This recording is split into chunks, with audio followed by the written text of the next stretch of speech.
Hello friends, welcome to another video. So ఈరోజు వీడియోలో మనము పార్ట్స్ ఆఫ్ స్పీచ్లో ఒకటైనటువంటి కంజంక్షన్ గురించి తెలుసుకుందామంట. ఈ కంజంక్షన్ని తెలుగులో ఏమంటారంటే సముచ్చయము అయితే అంటారన్నమాట. ఇక్కడ మీరు ఈ పేర్లోనే కనిపెట్టేసామాట. ఏమి కంజంక్షన్ అంటే కంజంక్షన్ అంటే జంక్షన్ అంటే ఇది ఇప్పుడు మనకి ఏదైనా ఒక రెండు రోడ్లు ఒక చోట కలుస్తున్నాయంటే అది అక్కడ జంక్షన్గా ఏర్పడుతుందన్నమాట. రెండు రోడ్లు కావచ్చు, మూడు రోడ్లు కావచ్చు, ఒకే చోట కలుస్తున్నాయంటే దాన్ని జంక్షన్ అని అయితే అంటారన్నమాట. సో మనకి ఇంగ్లీష్లో రెండు పదాలు కావచ్చు, లేకపోతే రెండు సెంటెన్సెస్ కావచ్చు, వాటిని కలపడానికి ఉపయోగించేటువంటి పదాలని మనము కంజంక్షన్, సముచ్చయము అని అయితే అంటారన్నమాట. సో ఇక్కడ చూడొచ్చు, conjunction is a word which joints two words, sentences or clauses. ఇది కంజంక్షన్ అనేది మనకి ఇంగ్లీష్లో ఒక రెండు పదాలని కలపడానికి కావచ్చు, అదేవిధంగా రెండు సెంటెన్సెస్ని కలపడానికి కావచ్చు, లేదా రెండు క్లాసెస్ని కలపడానికి అయితే ఈ కంజంక్షన్స్ అనేవి అయితే ఉపయోగిస్తూ ఉంటారు అనమాట. సో మనకి ఈ కంజంక్షన్స్లో టైప్స్ ఉన్నాయన్నమాట. సో వాటిని మనము ఇక్కడ చూసుకున్నట్లయితే coordinate conjunction, subordinate conjunction, correlative conjunction. So మనకి ఈ కోఆర్డినేట్ కంజంక్షన్ అనేది కాంపౌండ్ సెంటెన్స్లలో ఉపయోగిస్తామంట, సమానార్థాలు. సో అది ఎట్ట వస్తుంది సెంటెన్సెస్లో అయితే మీకు ఎక్స్ప్లెయిన్ చేస్తాను.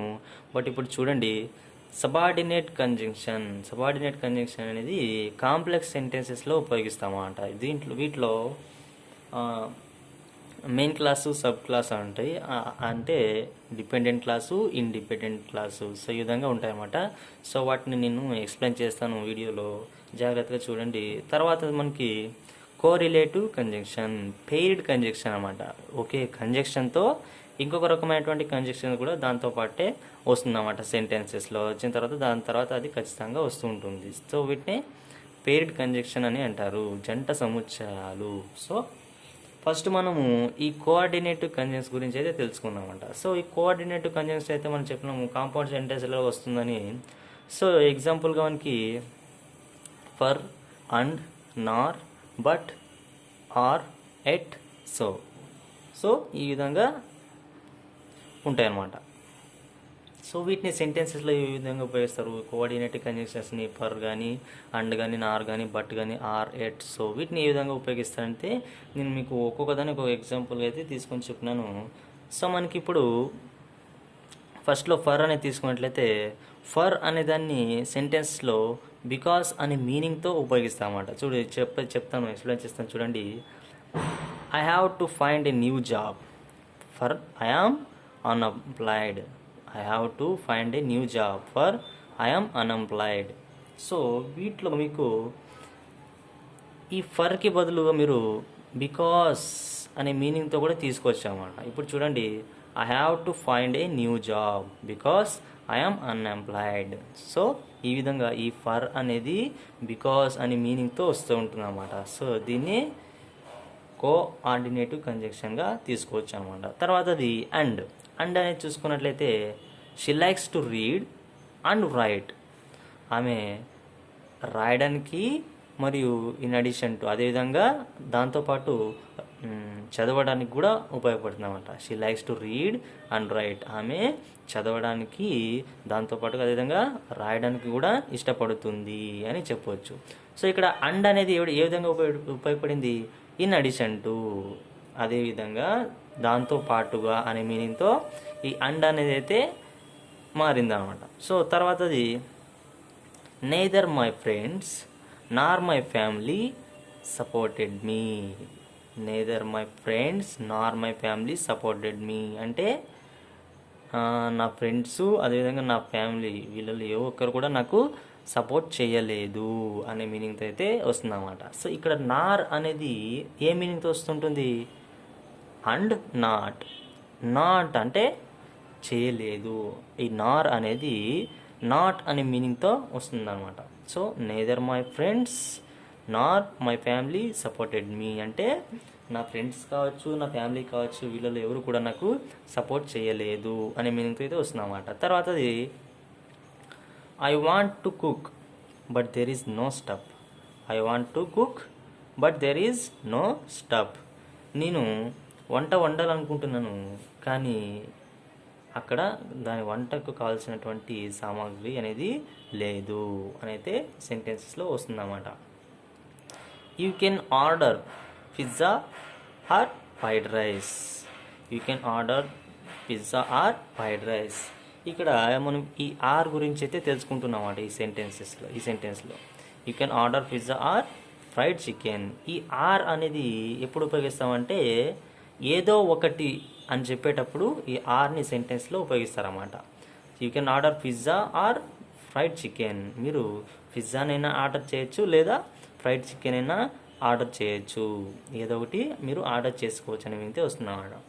తర్వాత ఈ ఎట్కి ఎగ్జాంపుల్గా తీసుకున్నట్లయితే, he says nice words yet you don't trust him. He says nice words yet you don't trust him. అతను మంచి మాటలు చెప్తాడు, కానీ నువ్వు అతన్ని నమ్మొద్దు. అతను మంచి మాటలు చెప్పినా కూడా నువ్వు అతన్ని నమ్మొద్దు అని అయితే వస్తుందన్నమాట. తర్వాత ఈ సోకి ఎగ్జాంపుల్గా తీసుకున్నట్లయితే, my daughter is very smart, so everybody likes her. My daughter is very smart, so everybody like her. అంటే నా కూతురు చాలా తెలివిగలది, అందుకే అందరూ తనని ఇష్టపడతారు అనే మీనింగ్తో వస్తుందన్నమాట. సో ఈ సో అనేది దేర్ ఫోర్ అనే మీనింగ్తో వస్తుంది. ఎట్ అనేది బట్తో వస్తుంది. ఆర్ అనేది ఎయిదర్. తర్వాత వీటిని ఇప్పుడు చూసుకుంటే చూడండి, మీకు ఇట్లా డిఫరెన్స్ ఏ విధంగా వచ్చిందంటే, ఇప్పుడు చూడండి ఫర్ అనేది ఏ విధంగా ఉపయోగపడింది, బికాస్. మీరు ఇక్కడ ఫర్కి బదులు బికాస్ అని కూడా రాయొచ్చు. అండ్కి బదులుగా ఇన్ అడిషన్ టు అని కూడా రాయొచ్చు. నార్కి బదులుగా నాట్ అని కూడా రాయొచ్చు. బట్కి బదులుగా హౌఎవర్ కూడా రాయొచ్చు. ఆర్కి బదులుగా ఎయిదర్ అని రాయొచ్చు. ఎట్కి బదులుగా బట్ అని కూడా రాయొచ్చు. సోకి బదులుగా దేర్ ఫోర్ అని రాయొచ్చు. ఇప్పుడు చూసుకున్నట్లయితే మీరు ఇక్కడ చూడండి, ఈ says nice words but you don't trust him. అతను మంచి మాటలు చెప్పినా కూడా నువ్వు అతన్ని నమ్మొద్దు అని అయితే వస్తుందన్నమాట. తర్వాత ఇక్కడ సో ప్లేస్లో మనం దేర్ ఫోర్ పెట్టినట్లయితే, ఇక్కడ దేర్ ఫోర్ పెట్టినట్లయితే చూడండి, ఇప్పుడు చూడండి sentence, my daughter is very smart therefore everybody likes her. My daughter is a very smart therefore everybody likes her. నా కూతురు చాలా తెలియగలది, సో అందుకే అందరూ తనని ఇష్టపడతారు అనే మీనింగ్తో అయితే వస్తుందన్నమాట. సో తర్వాత మనము ఈ సబార్డినేట్ కంజంక్షన్స్ గురించి అయితే తెలుసుకుందాం. ఈ సబార్డినేట్ కంజంక్షన్స్లో మనకి ఇండిపెండెంట్ క్లాస్, అదేవిధంగా డిపెండెంట్ క్లాస్ అని అయితే ఉంటుంది. వాటిని మనము మెయిన్ క్లాస్, అదేవిధంగా సబ్ క్లాస్ అని కూడా అనొచ్చు. సో వాటిని ఎట్లా గుర్తుపట్టాలని అయితే నేను మీకు ఎక్స్ప్లెయిన్ చేస్తాను. మనకి సబార్డినేట్ కంజంక్షన్స్ అనేవి కాంప్లెక్స్ సెంటెన్సెస్లో ఉపయోగిస్తామని చెప్పినాం కదా. ఇప్పుడు మనకి సబార్డినేట్ కంజంక్షన్స్లో ఎగ్జాంపుల్గా తీసుకున్నట్లయితే, ఇప్పుడు చూడండి ఇక్కడ although, before, when, unless, till, until, where, when, wherever, after, while, provided, as soon as, even if, etcetera. So ఈ విధంగా వస్తుంటాయి. వీటికంటే ఇంకా ఎక్కువగానే ఉన్నాయి ఈ సబార్డినేట్ కంజంక్షన్స్ అనేవి. సో మీకు ఈ సబార్డినేట్ కంజంక్షన్ అంటే ఏంటి అర్థం చేసుకోవడానికి నేను కొద్దిగా వాటిలో కొన్ని ఎగ్జాంపుల్గా తీసుకొని మీకు ఎక్స్ప్లెయిన్ చేయబోతున్నాను. సో మీరు బాగా అబ్జర్వ్ చేసినట్లయితే మీకు ఈజీగా అర్థమవుతుంది అనమాట. సో ఈ సబార్డినేట్ కంజంక్షన్ అనేది మనకి ఇండిపెండెంట్ క్లాస్ పైన ఆధారపడి ఉంటుంది అన్నమాట. ఈ ఇండిపెండెంట్ క్లాస్ పైన ఆధారపడి ఉంటుంది. సో దీన్ని డిపెండెంట్ క్లాస్ అని అంటారు. చూడండి, వాటికి డిఫరెన్స్ని ఎక్స్ప్లెయిన్ చేస్తాను. ఇప్పుడు ఫస్ట్ మనకి ఇప్పుడు బిఫోర్ అనేది సబార్డినేట్ కంజంక్షన్ అయితే అది సెంటెన్సెస్లో ఏ విధంగా ఉంటుందంటే, చూడండి ఇక్కడ the train reached the station before you అని ఉంది. సో మీరు ఇక్కడ ఇదంతా క్లోజ్ చేసుకున్నట్లయితే ఇప్పుడు ఇక్కడ ఏముంది,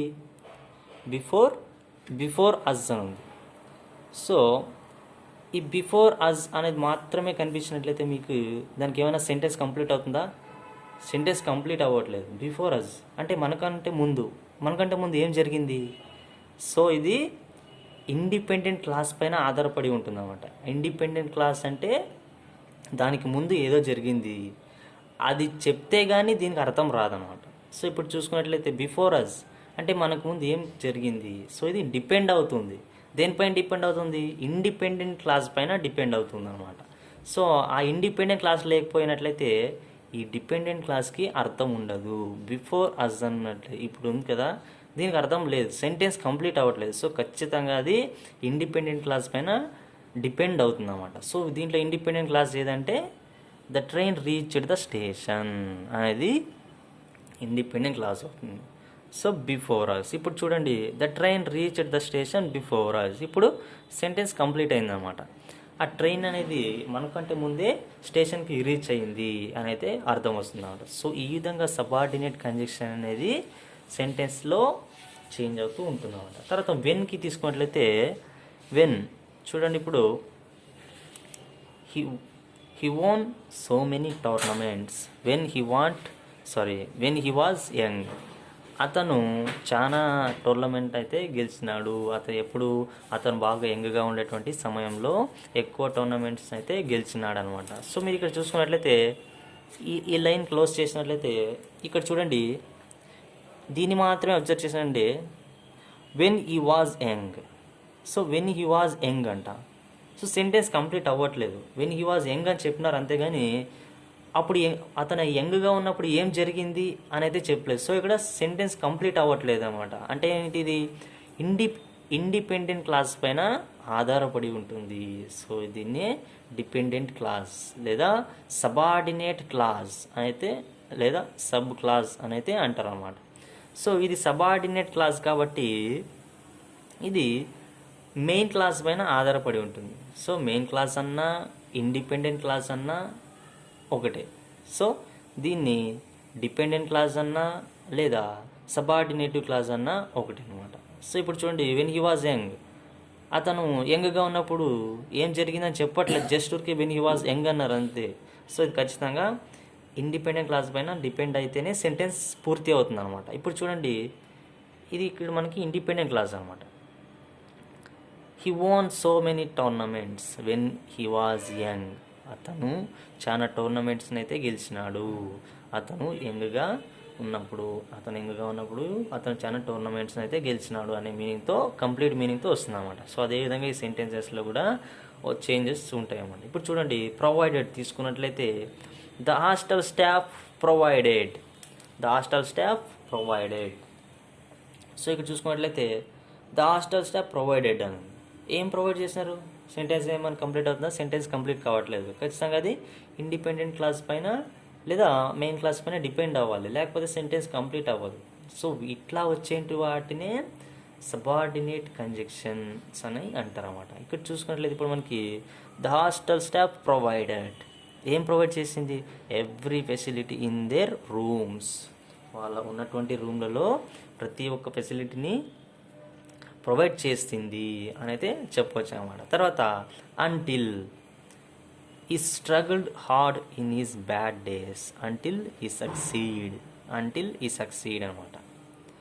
ఊరికే జస్ట్ అంటిల్ ఈ సక్సీడ్ అని ఉన్నట్లయితే దానికి సెంటెన్స్ పూర్తి కాదు. సో ఖచ్చితంగా అది ఇండిపెండెంట్ క్లాస్ పైన డిపెండ్ అయి ఉంటుంది. కాబట్టి మనకి ఇప్పుడు చూడండి, ఈ struggled hard in his bad days until ఈ సక్సీడ్. అతను తన అనుకున్నది సాధించేంత వరకు తన కష్టకాలంలో చాలా కష్టపడ్డాడు అనే మీనింగ్ అయితే వస్తుందన్నమాట. ఈవెన్ ఇఫ్ చూడండి, ఇక్కడ ఈవెన్ ఇఫ్ ఉంది కదా, ఈవెన్ ఇఫ్ అనేది చూడండి చెప్తాను దాని మీనింగ్ ఎట్లా చేంజ్ అవుతుందంటే, even if you apologise she till may not forgive. Even if you apologise she till may not forgive. ఇక్కడ చూడండి, ఈవెన్ ఇఫ్ యూ అపాలైజ్, నువ్వు క్షమాపణ అడిగినప్పటికీ కూడా అని ఉంది. దేనికి క్షమాపణలు అడగాలి, ఎవరికి క్షమాపణలు అడగాలి అనే సెంటెన్స్ అయితే కంప్లీట్ అవ్వట్లేదు. సో అది ఇండిపెండెంట్ క్లాస్ పైన ఆధారపడాలి. సో మనకి ఈ సెంటెన్సెస్లో ఇది ఇండిపెండెంట్ క్లాస్ అవుతుంది, ఇది డిపెండెంట్ క్లాస్ అవుతుంది. సో లేదా సబార్డినేట్ క్లాస్ అని కూడా అనొచ్చు అనమాట. ఈవెన్ ఇఫ్ యూ అపాలైజ్, నువ్వు క్షమాపణలు కోరినా కూడా she till may not forgive, ఆమె నిన్ను క్షమించకపోవచ్చు అనే మీనింగ్ అయితే వస్తుందన్నమాట. Although he decided to go, although I begged him. He decided to go, although I begged him. నేను అతన్ని వెళ్ళవద్దు అని అడుక్కున్నా కూడా అతను వెళ్ళడానికి డిసైడ్ అయిపోయాడు అనే మీనింగ్తో వస్తుందన్నమాట. తర్వాత వేరాజ్ చూడండి, ఇక్కడ మనకి వేరాజ్ అనేది వేరాజ్ హీఈస్ బోరింగ్ అంట. సో అందుకే అతను బోరింగ్గా ఉంటాడు అని అయితే వచ్చింది. అందుకే అతను బోరింగ్గా ఉన్నాడంటే ఖచ్చితంగా అక్కడ వేరే ఏదో సెంటెన్స్ ఉంది, లేకపోతే ఇది మీనింగ్ పూర్తి అవ్వట్లేదు అనమాట, సెంటెన్స్ పూర్తి అవ్వట్లేదు. సో అది డిపెండెంట్ క్లాస్. సో ఇక్కడ చూసుకున్నట్లయితే ఇది డిపెండెంట్ క్లాస్ అనమాట. షీ ఈజ్ వెరీ ఫన్నీ వెరాజ్ ఈజ్ బోరింగ్ అంటే ఆమె చాలా ఫన్నీగా ఉంటుంది, సో అందుకే అతను బోరింగ్గా ఉంటాడు అని మీనింగ్తో వస్తుందన్నమాట.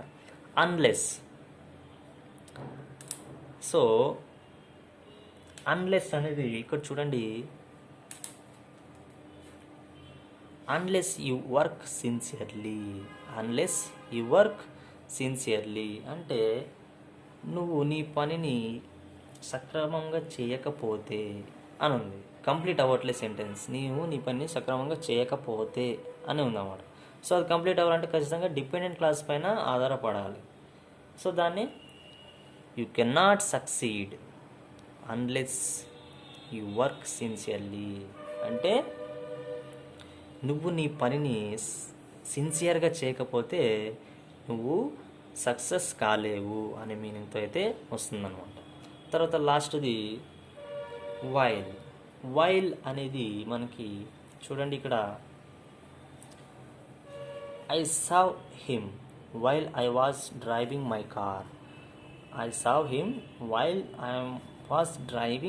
కార్. ఇక్కడ చూసినట్లయితే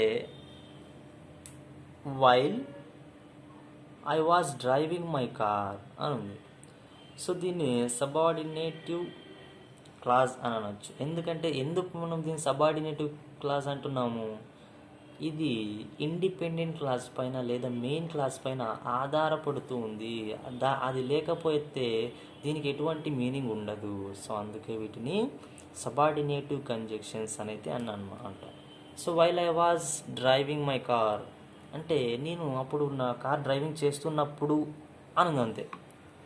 అది పూర్తి సెంటెన్స్ కంప్లీట్ అవ్వట్లేదు. ఏం జరిగింది, ఏం చూసినావు, ఏమైంది నువ్వు కార్ నడుపుతున్నప్పుడు అని అడిగినట్లయితే అది అప్పుడు మెయిన్ క్లాస్ పైన ఇండిపెండెంట్ క్లాస్ పైన డిపెండ్ అవుతుంది అన్నమాట. సో ఇక్కడ ఇండిపెండెంట్ క్లాస్ ఇది. సో ఐ సావ్ హిమ్ అనేది ఇక్కడ ఇండిపెండెంట్ క్లాస్ అవుతుంది అన్నమాట. I saw him while I was drive my car అంటే నేను నా కార్ని నడుపుతున్నప్పుడు నేను అతన్ని చూశాను అనే మీనింగ్తో వస్తుందన్నమాట. సో తర్వాత మనము కోరిలేటివ్ కంజంక్షన్ అనమాట. సో కోరిలేటివ్ కంజంక్షన్ అంటే ఏంటి? పెయిడ్ కంజంక్షన్ అంటాం. జంట సముచ్చయాలు, ఒక సెంటెన్స్లో జంట సముచ్చయాలు అని అయితే ఉంటామంట. ఒకదాని తర్వాత దానికి రిలేట్ అయినటువంటి ఇంకొక కంజంక్షన్ అయితే సెంటెన్స్లో వస్తుంది అనమాట. దాని తర్వాత ఇప్పుడు చూసుకున్నట్లయితే మీకు ఎగ్జాంపుల్గా ఇక్కడ either or, neither nor, whether or, hardly when, such that, both and, not only but also, the more, so that, as etcetera. So ఈ విధంగా ఇంకా ఎక్కువగానే ఉన్నాయి. సో మీకు ఎగ్జాంపుల్స్ కోసం వాటిని అర్థం చేసుకోవడం కోసం కొన్ని ఎగ్జాంపుల్గా ఇక్కడ తీసుకొని చూపిస్తాను అనమాట. సో కోరిలేటివ్ కంజంక్షన్ జంట సముచ్చయాలను అయితే చెప్పుకున్నాము. ఆ సెంటెన్సెస్లో ఎప్పుడు వస్తాయంటే చూడండి, ఇప్పుడు ఎయిదర్ ఆర్కి ఎగ్జాంపుల్గా చూసుకున్నట్లయితే ఎయిదర్ ఆర్ అంటే ఏంటి? ఏదో ఒకటి అనే మీనింగ్తో వస్తూ ఉంటుంది అనమాట. సో సెంటెన్స్లో చూద్దాము. I will eat either carrots or peas for dinner. నేను డిన్నర్లో క్యారెట్స్ లేకపోతే పీస్ ఏదో ఒకటి తింటాను అని చెప్పొచ్చు అన్నమాట. నెయిదర్ నార్ అనేది ఏ విధంగా మీనింగ్ వస్తుందంటే ఇప్పుడు చూడండి సెంటెన్స్లో ఎక్స్ప్లెయిన్ చేస్తాను. You are neither my brother not a friend. You are neither my brother not my friend. ఇక్కడ ఏ విధంగా మారినాయి? నెయిదర్ నాట్ అనేది నెయిదర్ నాట్ అని పెట్టచ్చు, లేదా నెయిదర్ నార్ అని కూడా పెట్టచ్చు అన్నమాట. సో నార్ అని కూడా పెట్టచ్చు, నాట్ అని కూడా పెట్టచ్చు. సో ఇక్కడ మనం ఎట్లా అర్థం చేసుకోవాలంటే నువ్వు నా తమ్ముడివి కాదు, నా ఫ్రెండ్వి కూడా కాదు అనే మీనింగ్తో వస్తుందన్నమాట. ఇక్కడ ఇటువంటి వీటికి డిఫరెన్స్ ఏమి, ఎయిదర్ ఆర్ నైదర్ నార్కి? ఎయిదర్ ఆర్ అన్నప్పుడు ఏదో ఒకటి అని వస్తుందన్నమాట. నైదర్ నార్ అంటే ఏది కాదనమాట. సో ఈ విధంగా సెంటెన్స్ చేంజ్ అవుతుంది. You are neither my brother nor a friend. నువ్వు నా ఫ్రెండ్ కాదు, నా బ్రదరు కూడా కాదు అనేది అయితే వస్తుందన్నమాట. వెదర్ ఆర్ అన్నప్పుడు ఈ మస్ట్ డూ ఇట్ వెదర్ ఈ లైక్స్ ఇట్ ఆర్ నాట్. అతను దీన్ని ఖచ్చితంగా చేయాల్సిందే. ఇఫ్ ఇన్ కేస్ అతను ఇష్టం ఉన్నా ఇష్టం లేకపోయినా కూడా దీన్ని ఖచ్చితంగా చేయాల్సిందే అనే మీనింగ్తో వస్తుందన్నమాట. హార్డ్లీ వెన్ అనేది I had hardly closed my eyes when she came.